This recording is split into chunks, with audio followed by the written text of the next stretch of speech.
Welcome back to round out our segment today on Midday, the last segment today. We have Dennis Maione joining us. He is a two-time cancer survivor and has written a book about his journey. What I Learned from Cancer. Dennis, thanks for being here today. Thanks for having me. You're from Winnipeg. You're on a tour right now. I am. Good for you. Yeah. So you're at Chapters this afternoon, in fact. Yeah. Managed to get in and hopefully get some people to come by and have a chat with them. Let's talk about your experience. So what inspired you to write this book to begin with?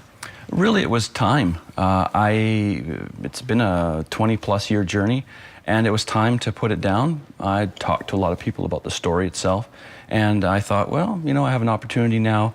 It's time to collapse my 20-year journal into a 6-month process, is what I did. Let's talk a little bit about what's gone on with you. I believe it was 1992. You were diagnosed with colon cancer, and then 15 years later, diagnosed with intestinal cancer. Can we talk a little bit about that and how it all went for you and the shock that you went through and the journey that you went through? For sure. So I had been married about 10 months. I had been bleeding for about 6 months. And I finally went to a doctor and said, something's not right. You ignored it at first. I did, yeah. Like most guys. Like so many people would, yes. Yeah, it didn't hurt. And I thought, well, it's just going to get better on its own. And that was a bad idea. So finally, because I was so young, I was only 28 when that happened, no one was looking for colon cancer. They were looking for ulcers. They were looking for something else going on. And so it took them a while to figure out what was going on with me. But finally, they found this tumor. And my first doctor, he wanted to do some radical stuff and didn't give me a very good prognosis. So we got a second opinion. And the second guy said, you know what? Yeah, you got cancer, but we're going to do what we can to make sure that I can preserve the way you are. So he took it out. It was a very early cancer, stage 1. So that looked like it was going to be it. And 13 years later, I got a call from my mother, and she said, you got bad genes.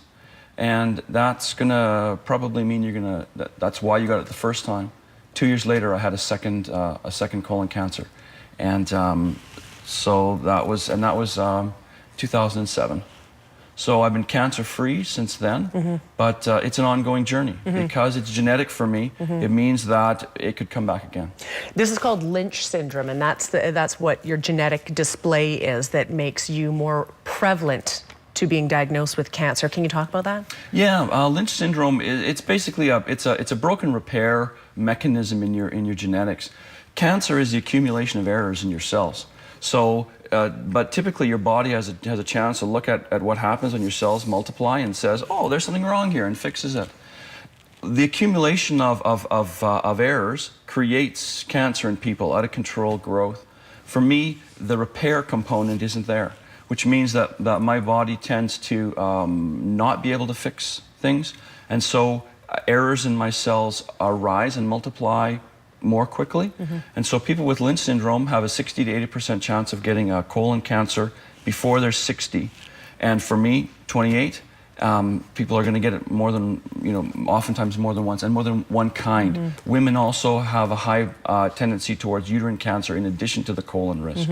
So it's a scary thing. And what makes your story interesting as well, Dennis, is that one of your 3 children has been tested positive for this genetic link as well. So you have to be an advocate for your family now. Absolutely, I do. My son is 19, and he has to have colon screenings, so colonoscopies, every year for the rest of his life.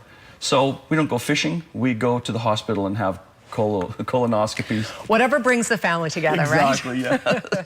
But you know what, again, the colonoscopy is an excellent preventative that people need to consider if they believe that they may be in line for this sort of thing.